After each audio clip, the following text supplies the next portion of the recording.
And welcome to the Automation Village, the world's most popular automation show, hosted by guys named Chris and Dave. My name's Chris. And that makes me Dave.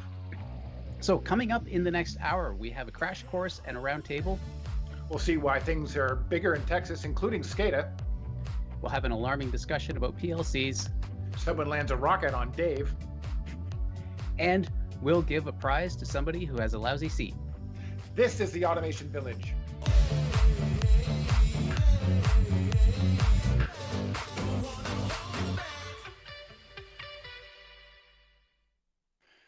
So Chris, before we get into everything, let's kick things off with a little discussion, an update on what's going on Mars. It's been a big week. Yes, bad news. As of this week, all of the jobs on Mars are now being done by machines. That's right. And it's been a really good week for those machines. So we've got Ingenuity, whose first flight is being compared to that flight of the Wright brothers. This is the first flight of an autonomous vehicle on another planet. And it was a very short flight, lasting under a minute and just hovering about 3 meters off the ground, but nonetheless, a major milestone for technology. Yeah, it's true. It's a way of saying, in your face, Wright brothers. That's right. They even brought a little piece of their crummy little plane and dropped it on the surface of Mars. That's right. Yeah. So another interesting thing is that along in that same vehicle, they brought a machine that actually produces oxygen, which not only is of course, a way for people to eventually come to Mars if the robots let us, but also as a way of producing combustible fuel to get home again, so we don't have to bring it with us. Yeah, that's right, Chris. So, and that's MOXIE, which is an acronym which is made up of things that have many other acronyms in them. Yeah. Acronyms of other acronyms. They're very advanced in that technology at NASA. That's right. All I can tell you is the O is for oxygen. So in the intro, Chris, we kind of alluded to the fact that there's a few prizes that we're giving away today for some of our contestants and people who have contributed to the show. But also we've got a prize for everybody watching the show. Or actually 2 prizes, don't we? It's true. Yeah, we're going to give away 2 $100 online shopping vouchers for an online shopping platform that rhymes with Blamadon.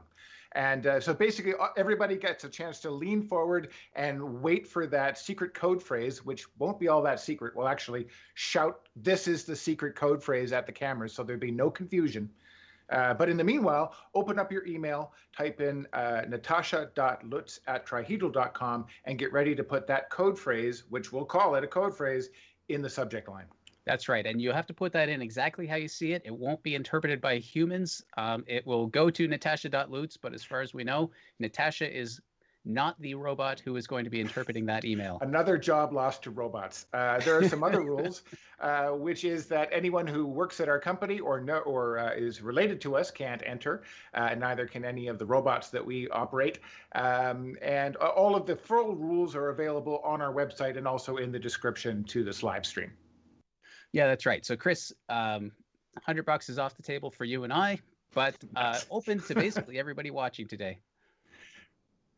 All right, so next up, now normally we would have Sam Black to come onto the show and actually do a bit of a intro to some interesting feature about HMI design. But this week, because he is an integrator with EMC, he is out in the world actually integrating real-world SCADA programs. So in the meanwhile, we've brought in a pinch hitter. That's right. So we're going to jump over to Andrew McRae. Andrew works at VTScada by Trihedral. And hey, Andrew's going to... Hey, how's it going? Hi. So, Andrew, you're going to talk to us today a little bit about PLC alarming versus alarming in the SCADA system and give us a little bit of your thoughts on that. Yeah, that's right. So I'm going to talk a little bit about the differences between SCADA alarms and PLC alarms, what they are and how they're used, and when you might want to use one versus the other. And then I'll hopefully have a bit of time to finish off with a brief demo of PLC alarm tags in VTScada. Cool. So in your SCADA system, the alarm logic can either be dealt with in the SCADA software itself, or it can be done in the PLC directly. And this is really the main difference between a SCADA alarm and a PLC alarm, is where's the alarm logic handled. So in a SCADA alarm, the SCADA software is the master. It contains and distributes all of the alarm info. The alarms are triggered by logic in the SCADA system based on digital and analog values that are either read in or calculated by the software. And alarms are configured in the SCADA system as well. So that would be your set point, your deadband, your delay of the alarm. And the SCADA system will also let you know about the alarm status, whether the alarm is active, normal, disabled, shelved, unshelved, all that good stuff. For PLC alarms, on the other hand, the PLC is the master containing all of the alarm info, and the SCADA software is simply reactive to that. So the alarms are triggered by logic in the PLC itself. Usually this is done with a block of addresses in the PLC called an alarm block, where you'll set up all the various configurations for the alarm, as well as reading and writing status information, again, whether you want to acknowledge the alarm, whether it's active, and that kind of thing. So in the PLC case, the SCADA system really only needs to read the digital value at a bare minimum, which can save some communication. If all of the information is being taken care of in the PLC, you don't have to talk back and forth as much with the SCADA system necessarily. Some PLCs will have built-in alarm blocks where everything comes pre-configured. The Allen Bradley Compact Logics is an example of a PLC that does that. But there's nothing stopping you from coding your own PLC to do whatever sort of configuration and alarm interactions that you want, and you can read that information into the SCADA system. So when would you want to use a SCADA alarm versus a PLC alarm? Yeah. Well, just go over some of the benefits of each, and you can decide for yourself. First benefit of a SCADA alarm system is the ease of configuration. The logic to handle all the alarms is centralized, which makes it easier to configure and deal with alarms in bulk. You also have a bit more flexibility in a SCADA alarm system because you're not beholden to the potentially limited functionality of the PLC, and you can formulate really complicated alarm conditions for your needs. It also makes it easier to handle multiple types of PLCs because you can just read in the values from the PLCs, handle the logic to trigger alarms in the exact same way for all of them, instead of dealing with the nitty-gritty bits and pieces of each PLC alarm. The main benefit of the PLC alarms, on the other hand, is for lost or slow connections or in emergency situations. You may not want to rely on the HMI always to let somebody know that something's going wrong. If you have all of the alarm logic in the PLC itself, you can have on-site alarm triggering without the need for the HMI. It also makes third-party alarm configuration a little bit easier because your SCADA system can be interfacing with the PLC at the same time as a third-party system. And it's a good way to keep alarm information synchronized across multiple systems that way. It also adds a little bit of simplicity because all the logic is self-contained in the PLC. You'll have fewer interactions, and you can maybe keep track of things a little more easily depending on how you have things set up. And the last benefit of a PLC alarm system can be a lower SCADA cost. You may not need to have quite as much interaction between the PLC and the SCADA system with this type of configuration, which can save you a little bit of money. So I will now jump over to sharing my screen, and I'll let you see the way that I've got a PLC alarm tag set up in VTScada. Hopefully you can see this okay. Yep. So here I have a port tag set up with the Rockwell driver under it. Details of that aren't particularly important, but what we have under that is an analog tag where we're reading in a value from a PLC that we have in-house here, and another IO tag, which is controlling the value in that PLC. And I'm just writing out a sine wave. You can see the history of that information right in the middle of the screen there.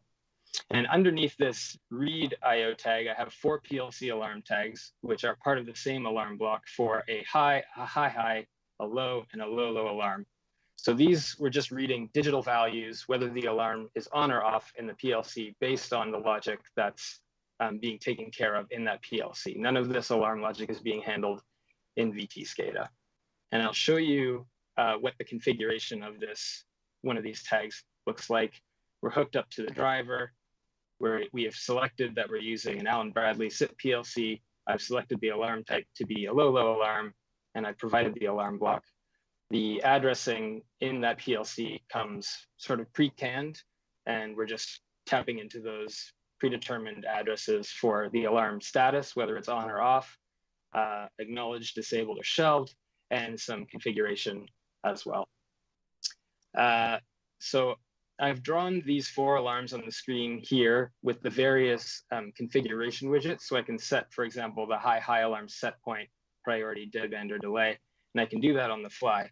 But note that when I make these changes, I may be controlling it from VTScada, but all the information is being really set up in the PLC, and the alarms are being determined in the PLC. So again, even if I disable here, I'm issuing a control action from here, but it's the PLC address which is determining that the alarm is disabled, and we're reading that back to show that we no longer have this alarm.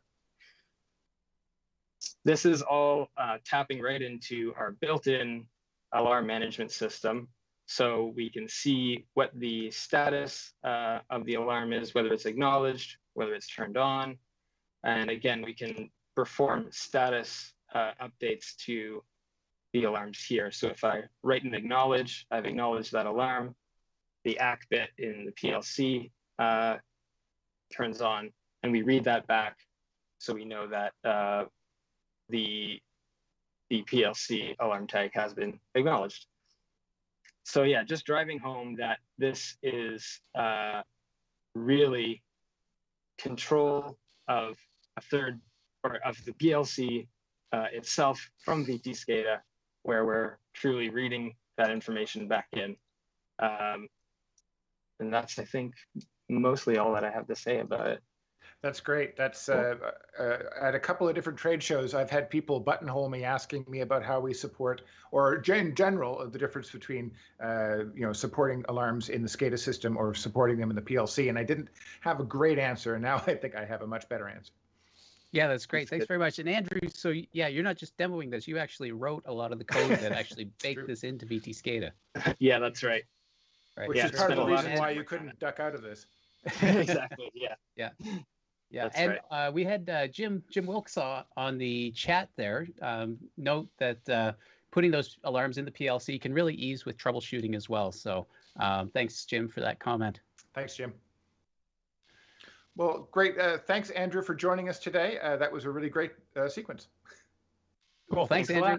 Yeah, thanks a bunch. Cool. So, Chris, up next, we're going to go to the Datawave, where we typically have Pam Moss hosting our roundtable.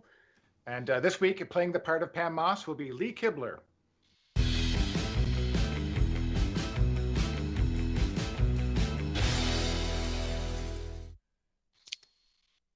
Hey, Lee. Hey guys.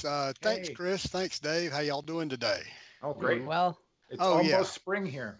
Oh man, we have been, I thought actually I was going to join Pam as she's surfing somewhere in an undisclosed location on the north coast of North Carolina by getting washed away into the Gulf of Mexico. Literally, yes, you've got the freshwater waves, I guess. Oh yes, very much. Pete, do we actually have any update on Pam on her vacation? Oh. So yeah, guys, she actually is quite busy out there, as you can see. So yeah, doing great with her surfing. So go Pam's Pam. on fire. She's really grown this year. Well, I'm going to do the best I can today to intimidate Pam. But she is very proficient at driving this discussion, which brings us to the point of what we were talking about during our preliminary meetings for this discussion was, hey, during all this flooding and during all this calamity, there are lots of things that happen in our day-to-day lives that can be out of the ordinary, and sometimes things happen. And as evidence, as I was walking by a dumpster that was empty that hooks to our grit system at our wastewater plant, and then 8 hours later, we walk in and look at it, and we have 3 yards of sand in it. From all these hundreds of miles of gravity sewer, where did the sand come from?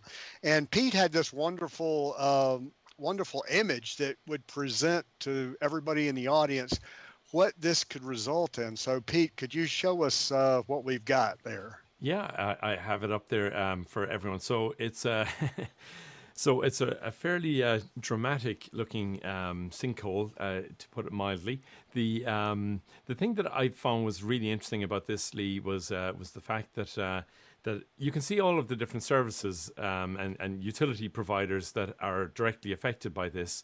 So you can see the sewer piping, you can see water piping, gas, electricity, and you also see like the communications infrastructure as well. So when you think about all of this, that sinkhole, once upon a time, hours or minutes, whatever, just before, probably had no signs of it collapsing.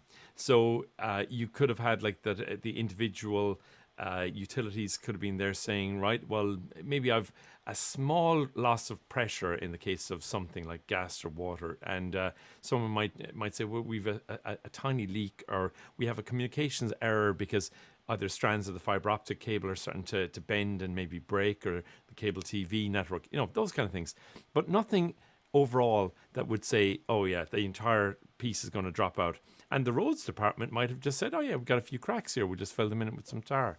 So it's quite it's kind of goes back to the fact that we often live in silos, and we look at things in silos, and don't see the bigger picture, because there's no one, as Chris Little said to me one day, he said, yeah, well, there is no one sinkhole detector out there kind of looking for all these things, so that's kind of the that's the thoughts on that from my perspective.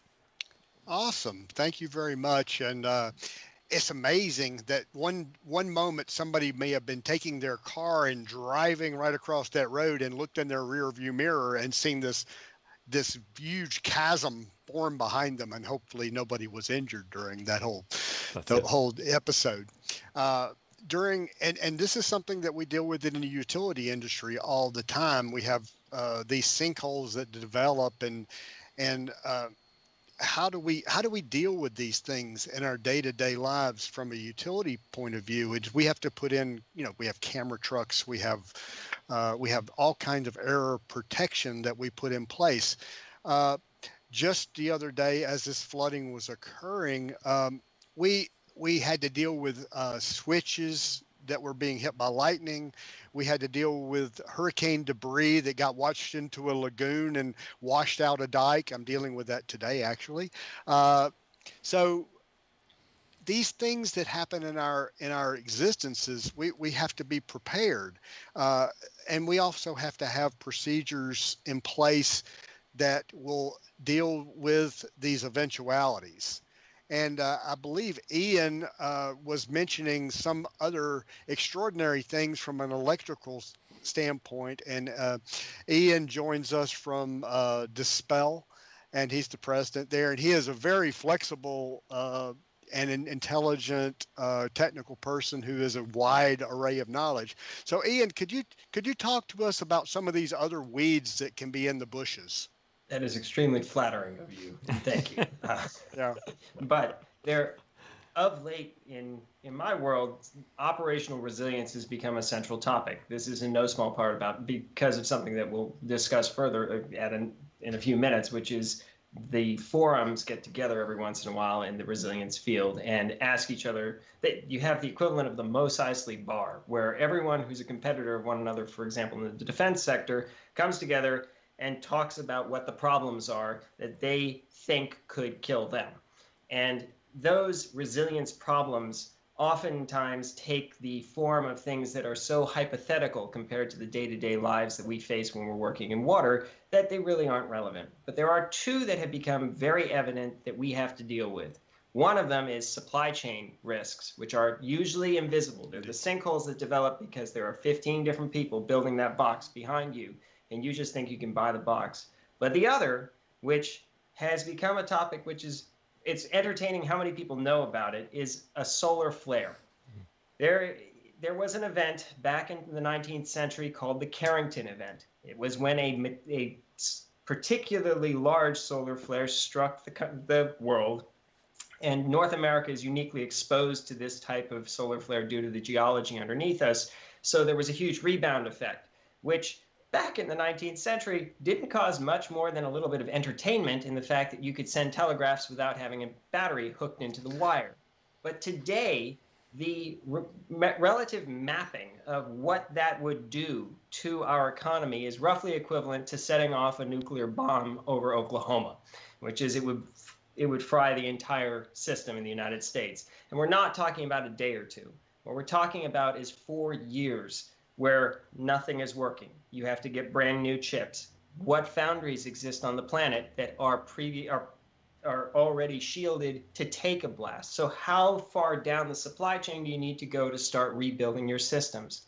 Now, fortunately, our government is being paid by us, the taxpayer, to write programs and plans that anyone can implement to protect your core systems against an EMP pulse. And indeed, certain sectors are required to follow these things. If you are interested in them, you can go to the cybersecurity, hold on a moment, I had to write it down. The Cybersecurity and Infrastructure Security Agency's website and just type in EMP-GMB.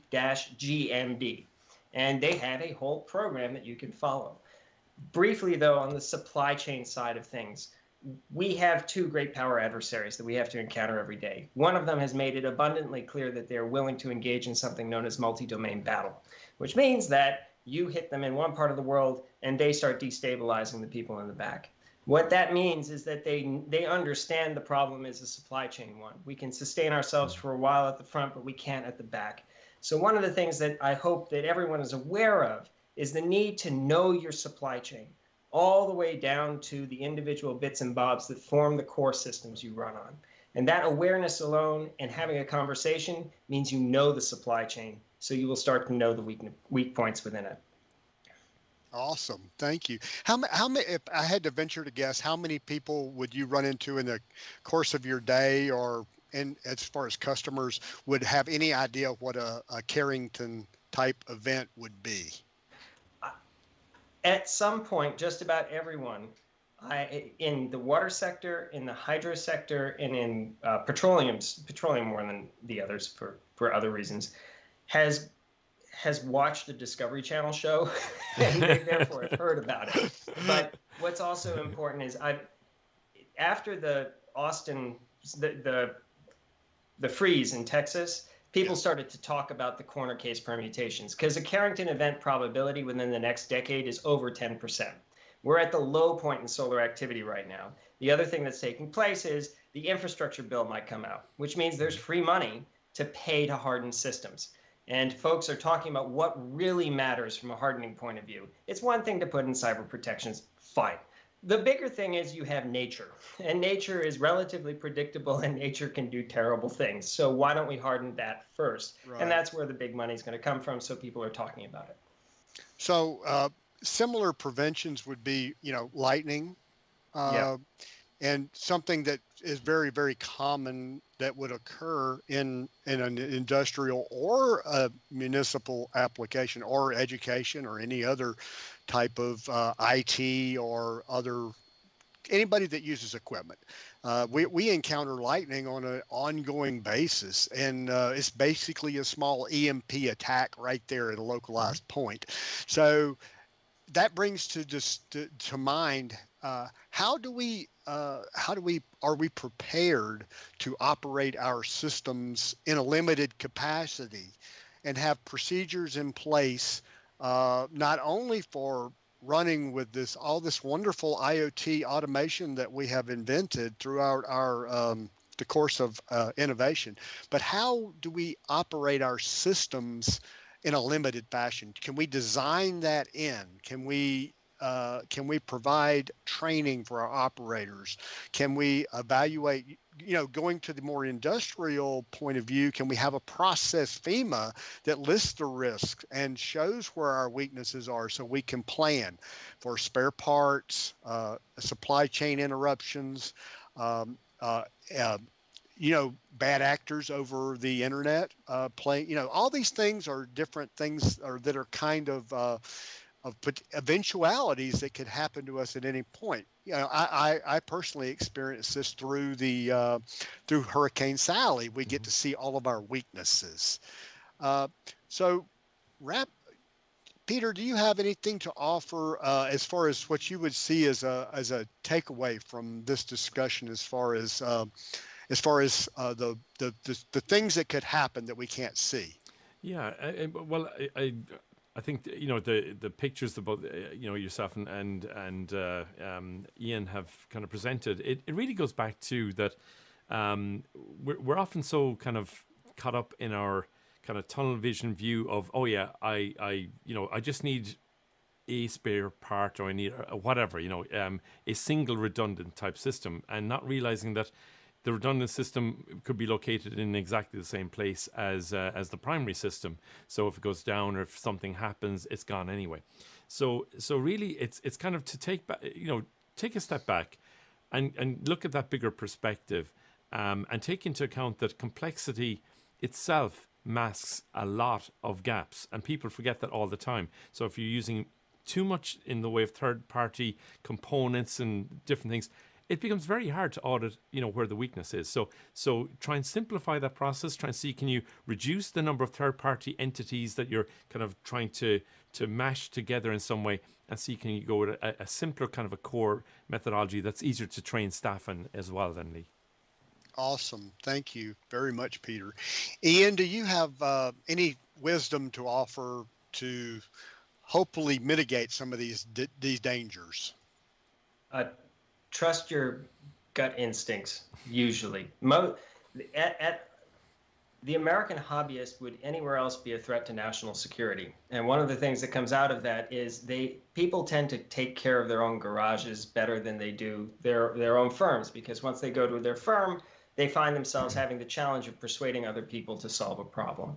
There's nothing that can benefit you more than going in and saying, we have a real existential concern here that we have to address. And one thing I didn't mention earlier from a supply chain point of view is intellectual capability or expertise is itself a product which needs to be supplied. And one of the easiest things to point out to people that will get them to pay attention and allow you to implement basic hardening procedures is, when an emergency takes place, individuals are likely to be temporarily disabled. Mm-hmm. If, for example, they have been blinded or they have had a burn on their hand, they cannot supply their expertise into the system unless you have built a system that can accommodate multiple mechanisms of input, and they've become acclimatized to using them. Mm-hmm. So how do you get people to start thinking in this mentality and start investing in it? The first thing you have to do is find a topic that catches their attention. One of these things, such as Carrington being an over 10% probability or human disability, those are enough, usually. Yep. Excellent points. Going forward, how do we, from my standpoint, we need to look at the older operators who are more versed in the older way of controlling things and utilize those older people that have the knowledge of prior to digital solutions. Mm-hmm. We need to make sure that we have share our senior experience to the younger operators, younger engineers, younger managers, show them that there is more than one way to control a process. And going forward, hopefully we can document these eventualities and make sure that we are not caught blind. And if you do not practice these simulations, you do not know what you will do when you have them. So I would say we need to practice, we need to document, and we need to share. And the forum like we have on Automation Village is a great location to share information. We could share location on Twitter, on LinkedIn, and various other sources. We all need to network together because we're all a lot better together as we are apart. Great point. All right. Couldn't agree more. Well, gentlemen, that was a wonderful discussion, and I am so proud to be part of this. And I hope Pam gets back to her normal duties soon. And until we meet again. See you next month. Cheers, guys. Take care. Bye. Thanks, Lee. Great. Thanks, Lee. Thanks, Ian. And thanks, Pete. It might be important to know that while Pete is appearing on a panel, he's also producing the program. And I didn't mean to use all those P's. So next up, we've got another prize giveaway that is always a big hit, which is the Rocket Landing Challenge. And just to give you a little bit in there right now. So we see Connor just reset his station there, and we'll just bring him up for you guys. So we've got Connor Schrader joining us on the phone. Hi, everyone. How's it going? Hey, Connor. Pretty good. How are you, Connor? So, Connor, you're coming to us from Schrader Consultants in Texas. Is that correct? Yeah, based in Houston, Texas. Very good. All right, so you've done phenomenally well on this Rocket Challenge. up to now. And so you've got 3 attempts basically to land that rocket on the pad, and for a chance to win a $100 gift card. Cool. Sounds good. Let's get this Whenever show you're going. ready. Alrighty. And just as we're starting off, let me quickly say that what we're looking at is an application built by our own Dave Spencer using VTScada software. Nice beginning. All right, so it's a nice approach. Now I see again you're using kind of a lower profile. Usually people sort of go up higher in a more peaked parabola, but you're coming in nice and low. Yeah, Connor's done a great job of kind of predicting where to scrub that speed. I think a lot of people, when they do that low approach, one, they're battling more dense air, which can add some stresses to the rocket, and oftentimes people explode coming across the top there. But Connor's done a really good job kind of keeping that under control and scrubbing that horizontal speed right above the pad here.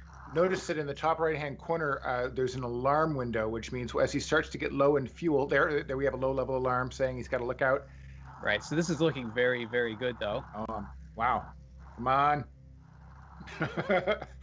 Oh, my gosh. He's almost out of fuel. Will he run out just above the top? Will he do it? Will he do it? Oh! No, we do it. He has done it. Woo! Connor, do you Very have any well done. momentous First words try. to share on this historic occasion?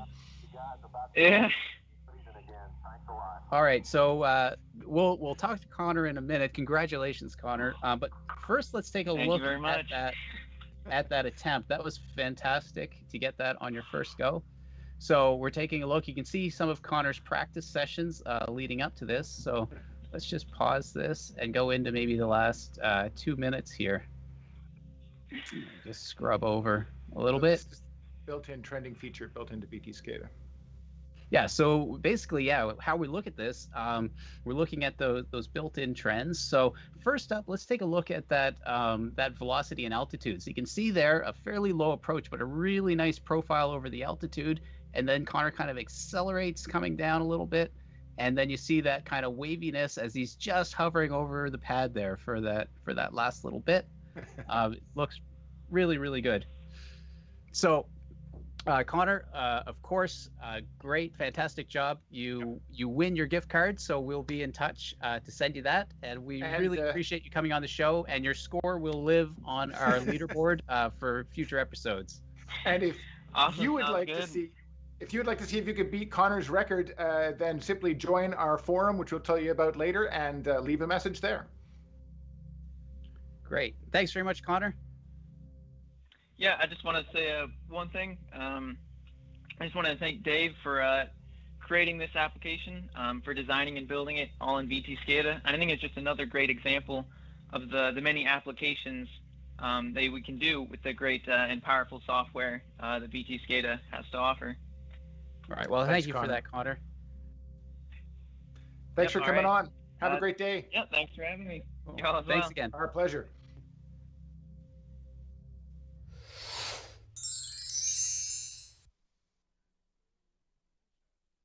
Hi, everyone. I'm very happy to be back again this month. I had an email come in based off of our earlier segment with Andrew McCrae, and somebody asked, I get more and more alarms, and how can I manage this better?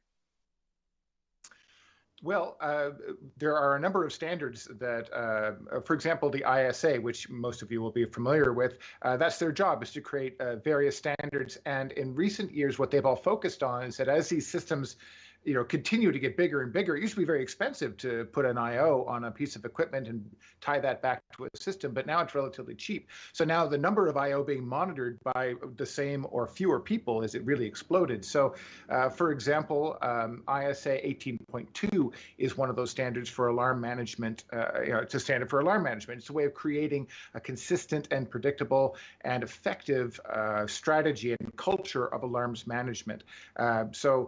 For example, one of the things that it talks about is eliminating nuisance alarms. That's a very important part.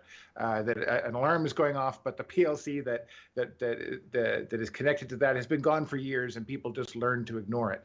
So the more nuisance alarms, the more people sort of go, "Bah, it's fine, don't worry about it." Meanwhile, a real alarm could sneak in there and cause a real problem, and right in plain sight. So, for example, ISA 18.2 talks about being able to look at an alarm flood and be able to break it down and go in and actually see the causality of what's causing this storm of alarms that all happen. Another thing that you can do that it talks about is looking for bad actors. So if you go in and look at your list of alarms that happen on a regular basis, and you see that this one has 2 or 3 instances, this one 4 or 5, but this one has 7,000 instances of that alarm getting triggered, some human has to go and look at that and see what's going on. And once you eliminate that, then again, you just eliminate noise and increase your ability to manage, for fewer people to manage more alarms effectively. Fantastic. And I'm going to put some information about ISA 18.2 over on the forum. So I'll be back again later in the show, and I'll be back next month with your questions. Awesome. Thanks, Natasha. Great. So next up, we're going to go back to Ian Schmertzler, who you saw in the panel earlier. And Ian's going to give us a bit of a presentation on cybersecurity. So welcome back, Ian. Hello again. So this was supposed to be an informal talk for small utilities that didn't really have budgets and were having problems internally getting consensus, because what we have observed, everyone is observing, is that post the Oldsmar incident, there was initially a flurry of hope that people would go out and fix their systems, or at least the systems integrators who were responsible for managing these systems would start implementing cybersecurity protocols that were more in line with baseline standards.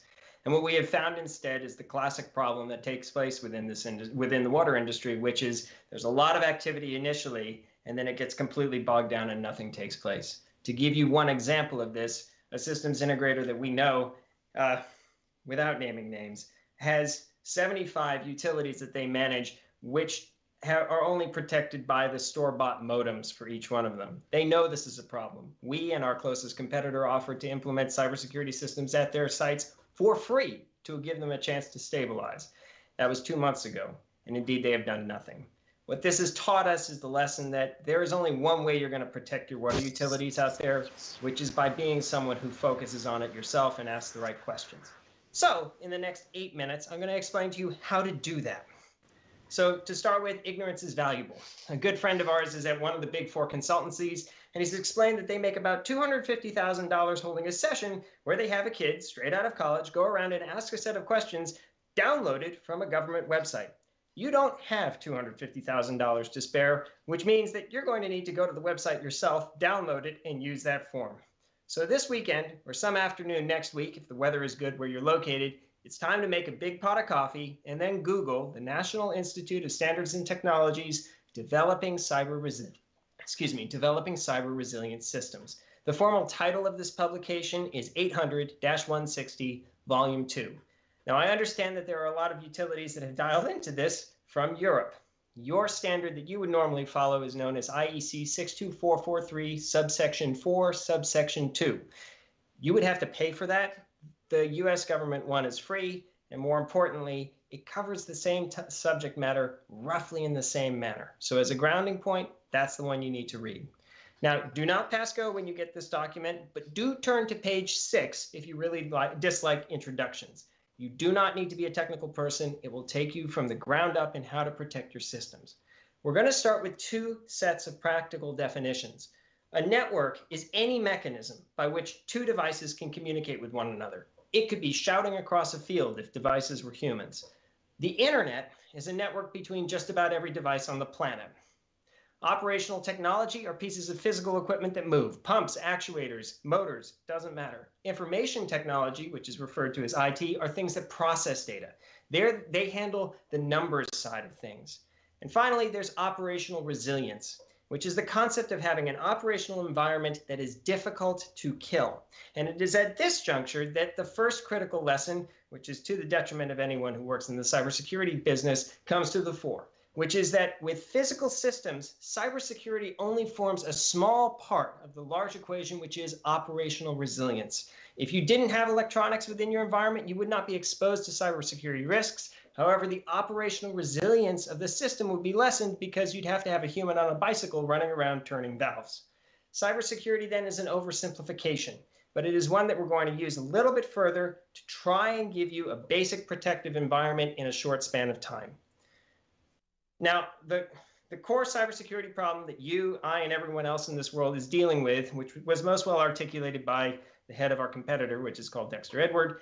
If Brezhnev returned from the grave, grew to be 10,000 miles tall, and reached down and grabbed a cable out of a single computer and pulled, he would create a pile of practically every computer on the planet. Global interconnectedness is the internet's greatest strength, but it's also its greatest danger.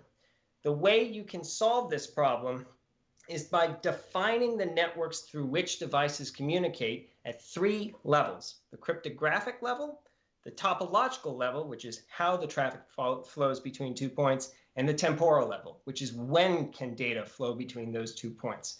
Keep that in mind. So normally, the course of action, and this is what is stopping water utilities from making progress, is that a consultant would be brought in and would tell you a story like this. You've lost control of your networks because they're complicated, disharmonious, and largely static. You don't know the type of attacks that will be launched against you, and in short, you're flying blind, and you will be blamed if something happens.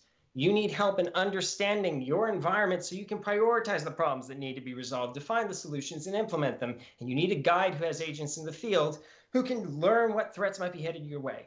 The outcome is that life can return to normal. Now, this is an intensely compelling tale, and it's important to note how it works because it's important for you to persuade your colleagues. It's called story branding, but it blinds you to the reality of your own world, which is it's not at all complicated. Here is what you need this week. You need to go and get your physical maintenance log. Those are going to be the devices which, in theory, you want to talk to. Create a column next to that and find out if there's a way you can reach them.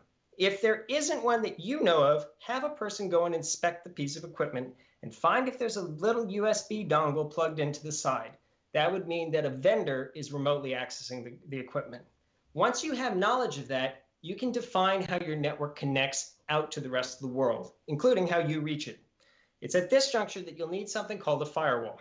A firewall does can do several different things. It can define where traffic can come from. It can define what language that traffic is speaking, that's protocols, and also it can look at the actual applications. Now, I don't have much time, so I'm going to tell you the questions you need to ask that will give you the opportunity to find out whether they're full of it or not when they're selling you a firewall.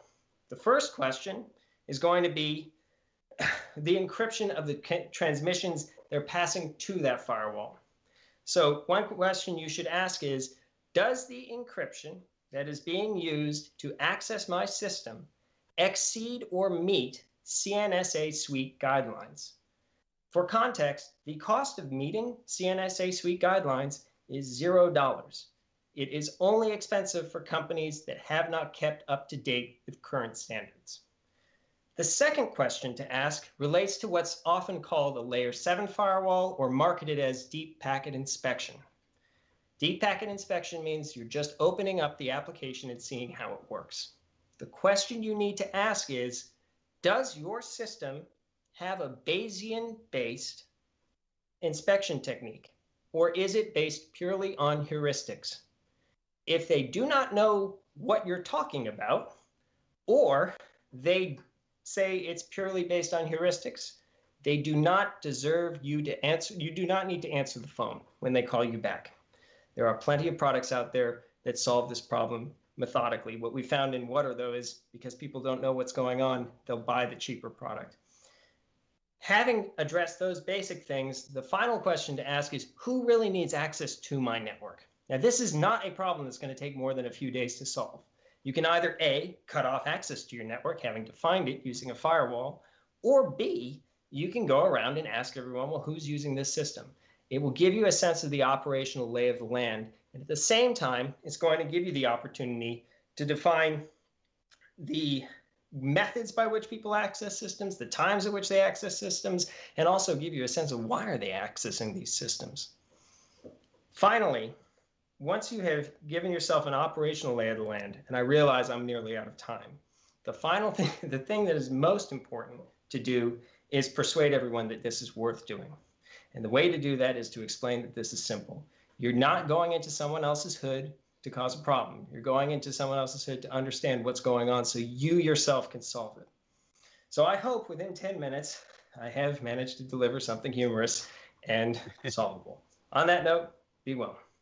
Cool. Thanks so much, Ian. And for anybody who just is looking for a solution without doing their own research, feel free to give Ian a call and he will do that for you. So, and we'll put contact information for him in the description below and also on our forum. Cool. Thanks, Ian. So, Thanks, Chris, Ian. on that note, I think it's maybe time for a contest, is it? I think it is. It's time for the second of our 3 contests coming up today. And this is the one where we have a secret code phrase that we're about to shout at you at the top of our lungs. So hopefully you've got your email open. Yeah, and type in to the line natasha.lutz@trihedral.com, and in the subject line you can write Mars helicopter. Just as you see it. All right, so we'll give you a few seconds to type that 2 in. winners for this contest. That's right. So 2 of you could win a $100 gift card each. So get typing. And while you're doing that, I think now we'll move on to our next segment where we invite on Blair Sooley, who is the regional account manager in Texas. Hi, Blair. How you doing? Good, Chris. How are you making out today? Oh, great. Doing very well.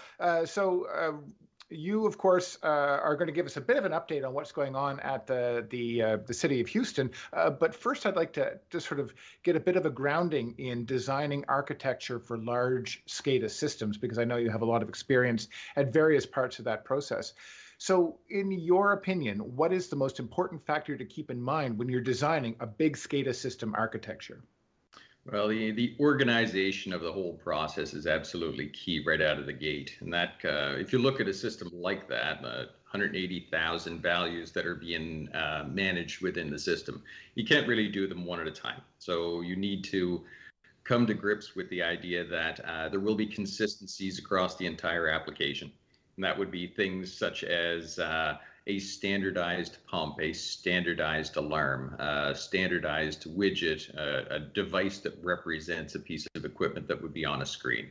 So if you do that, you end up with the ability to standardize everything. I shouldn't say everything, a good majority of the elements in the system. And that way you're not managing things right at the individual I/O point level, the pressure level, for example, but you can add in a new template that represents a device or a device pop-up, for example. I don't know if you have the next screen there that shows some pop-ups.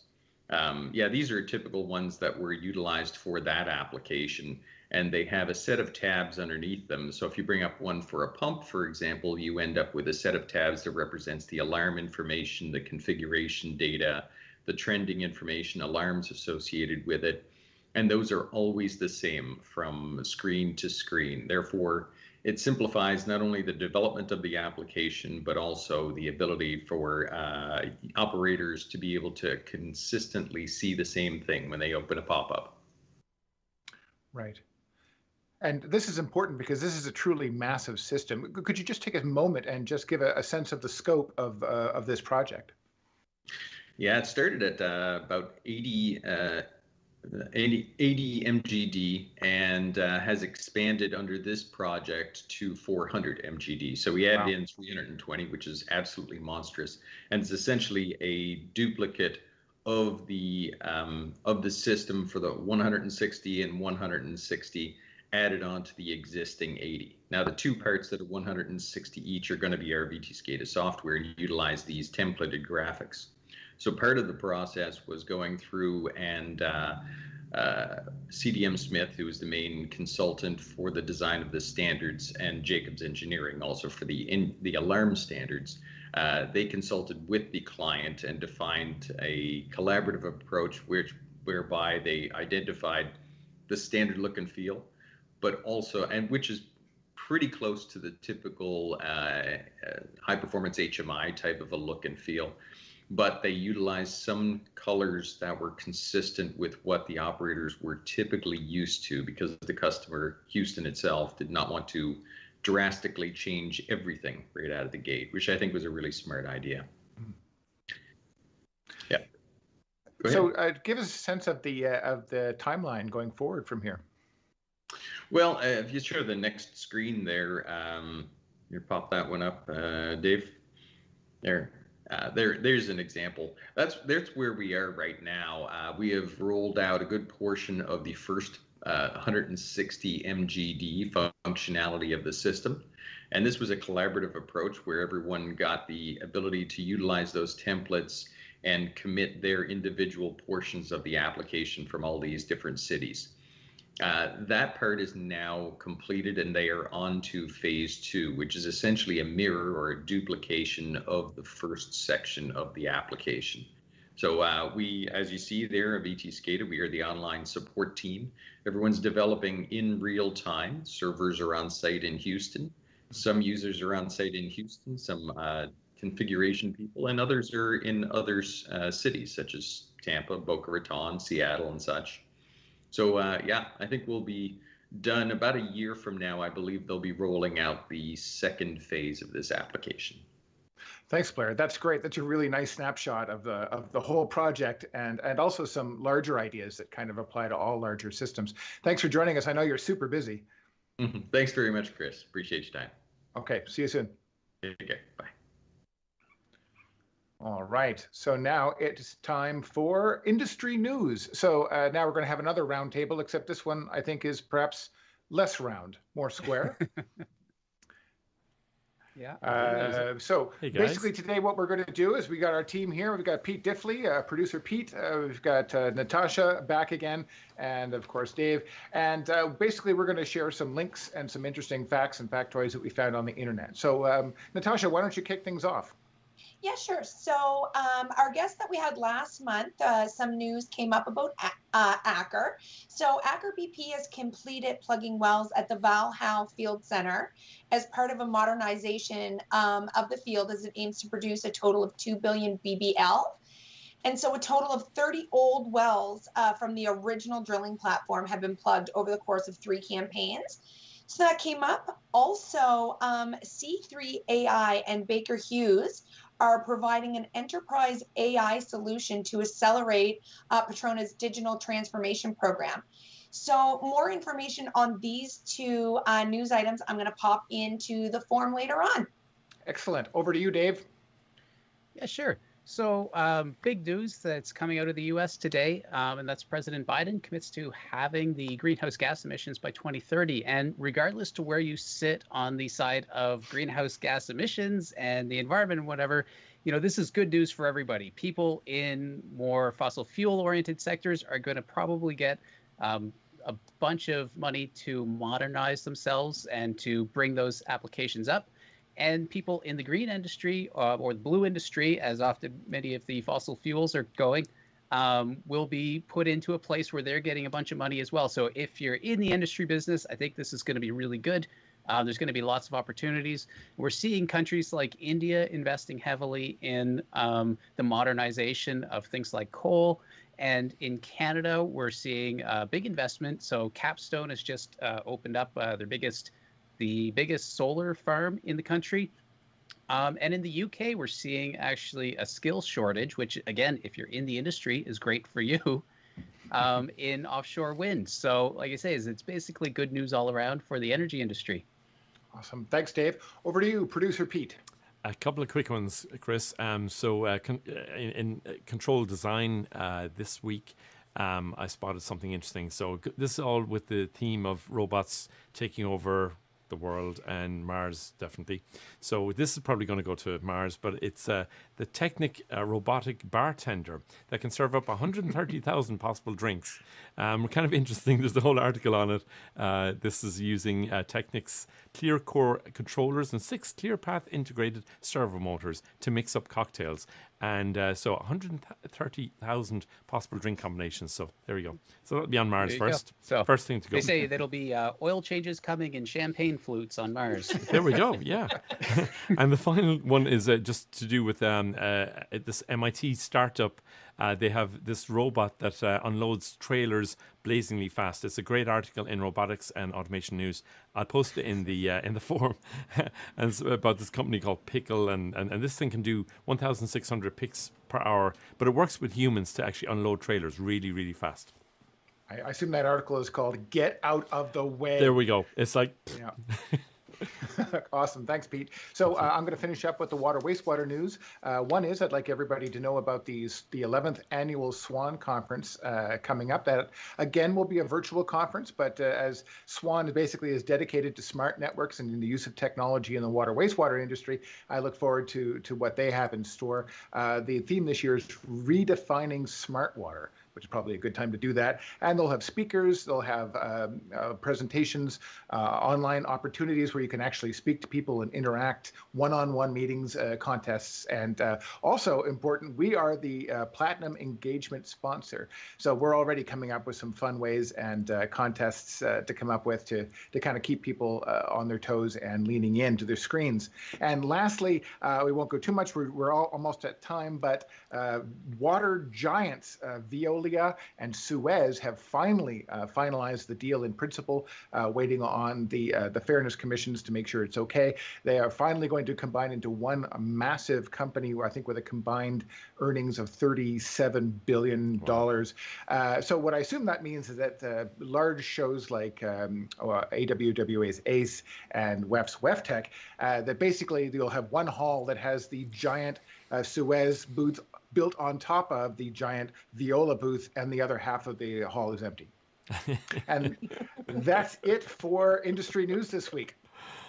Thank you. Great. It still makes me so mad that we lost the best booth award to Suez that year. That's right. And that booth just got slowly crushed. There you go. So, Chris, next up, let's jump over to our photo contest. So we alluded to this right off the bat, and we had you guys send us in your photos of your impromptu workstations. And if you want to contribute to this, then just go to the forum and you'll see it in the contest section there, where you can post your own photos for next month. Yeah, we're going to keep doing this every month. So basically, when you're on site and you're commissioning and you're debugging and you're checking and you're there till 4 in the morning, send us a picture of the little nest you build for yourself and your laptop.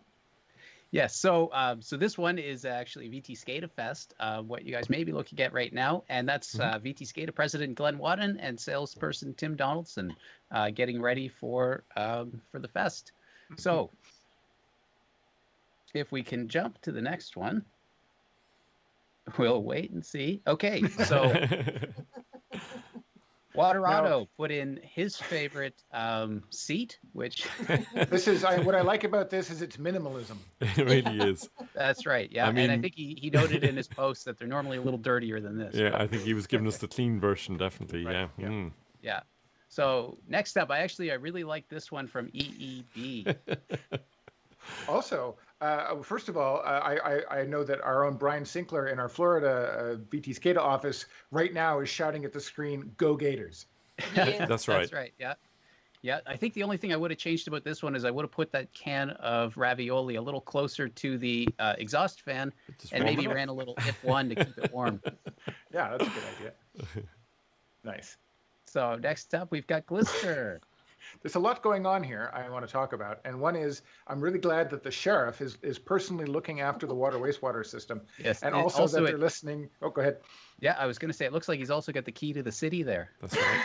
That's right. And listening to some sweet LPs on that nice tube stereo. I love the technicians maybe working behind the door. I've never seen that sign, so that's a good one. See if you get hit in the head. So this is great. And wow. I had an apartment with a ceiling like this. Whoops. So this is Jim Wilkes again, who we heard from earlier. Thanks, Jim. This is a great, again, that chair and table combo. Again, any sort of bachelor apartment had some version of this at some point. It's spacious. That's right. Yep. And that notebook, you know you're talking to a technical person when you see that notebook. Yes. Yes, it's true. So thanks, Jim. Oh, this is a great picture. I like the mimic boards and bits and pieces, and it looks like you could plug in almost banana plugs. You know the little things. I think it is. I would love to have that. It is actually. Yeah, just noticed.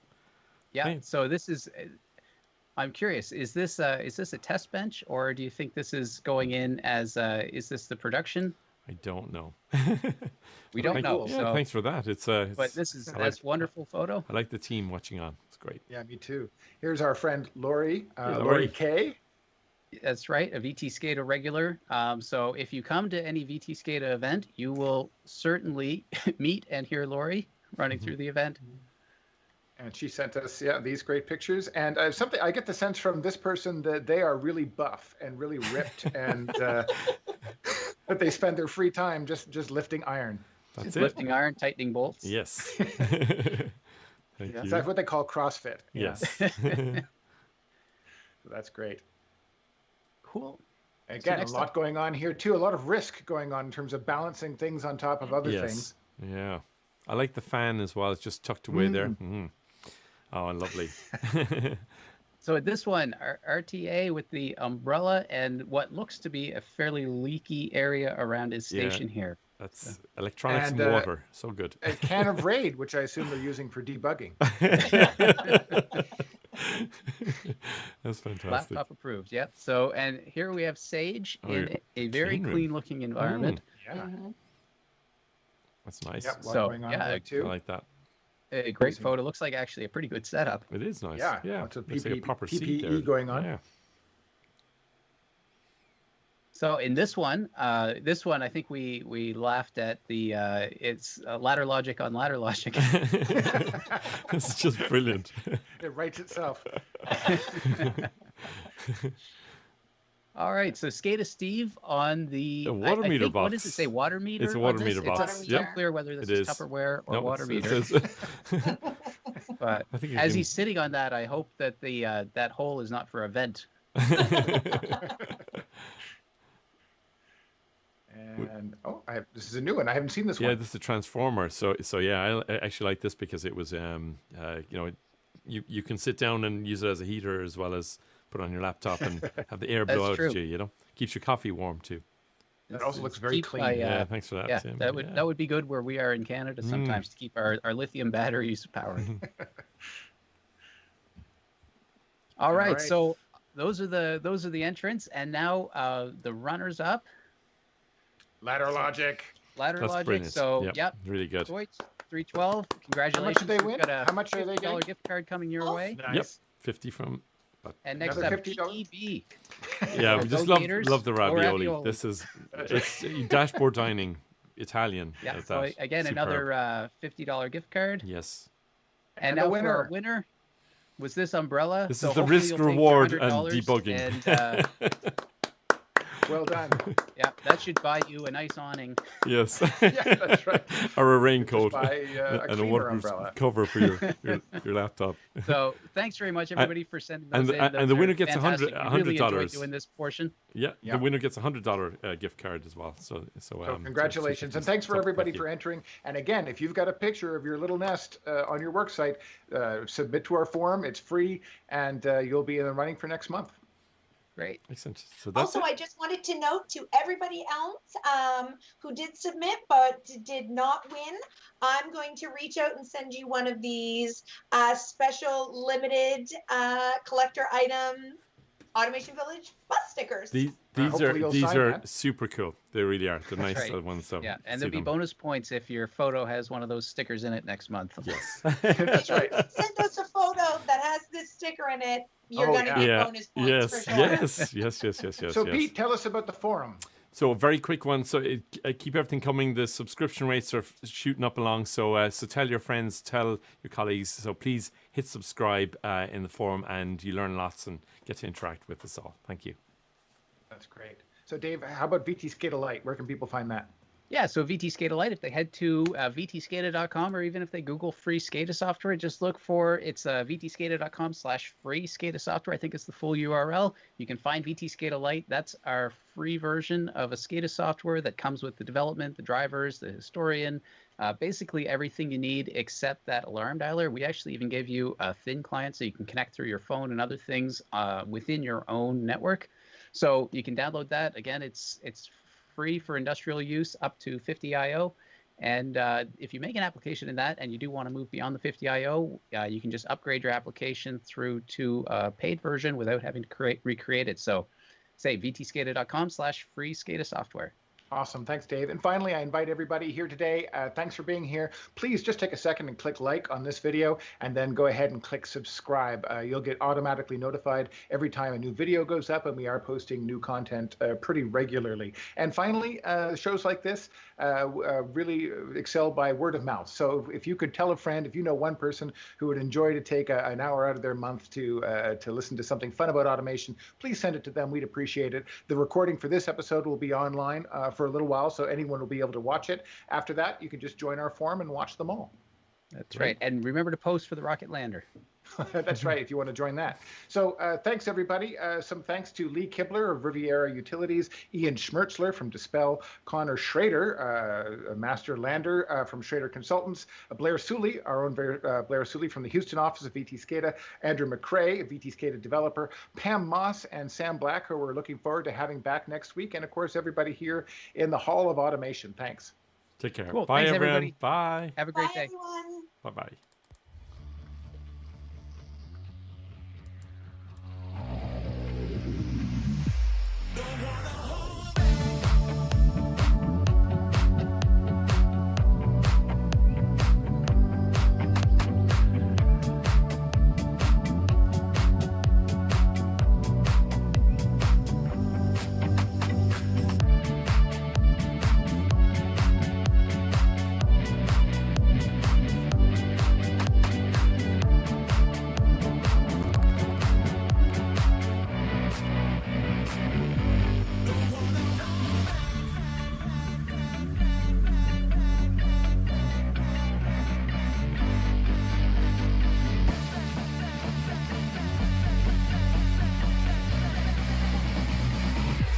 Don't wanna